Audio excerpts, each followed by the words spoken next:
Kakang Penemban estunipun dadosaken bingah raosing penggalih kawula dene Paduka kepareng prapta mapan wonten ing negari Ngalengka menika. Wonten wigatos ingkang pundi dene Paduka Kakang Penemban mapan wonten ing negari Ngalengka menika Penemban? Iya yo Yayi. Anane panjenengan ingsun daya-daya lumarap mapan ana ing negara Ngalengka iki ora ana liya mung kejaba tinangisan dening anakku lanang ya kuwi anak Prabu Danapati anggone bakal kepengin nglamari sekaring kedaton negara Ngalengka diraja ya kuwi Dewi Sukesi.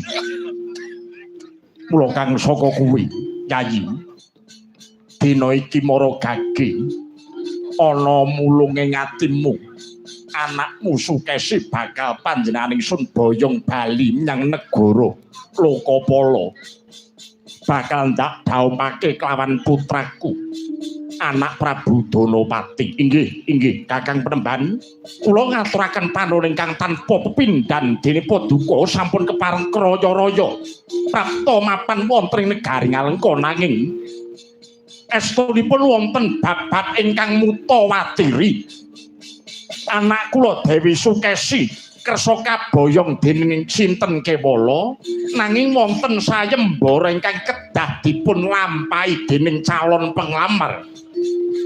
Apa sing dadi panjaluke anakmu Sukesi? Maragage kowe kandha Yayi Sumali. Mboten wonten malih amung kejawi sastra Jendra Hayuningrat Pangruwating Diyu.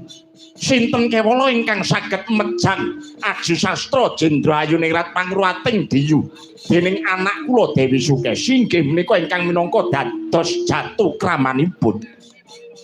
Dening kang angka kalih boten wonten malih amung kejawi rekahipun adi kula Jambu Mangli ngedekaken sayembara sinten kemawon kenging boyongi anak kula Dewi Sukesi nangis menawi to sampun gumlundung mustakanipun adi kula Jambu Mangli.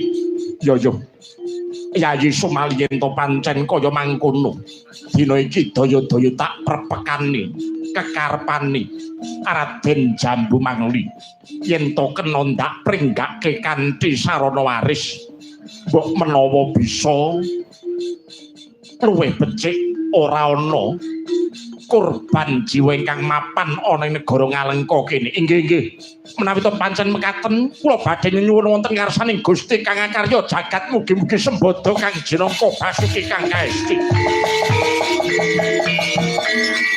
Datang lagi kalangan angkar pantan mungkar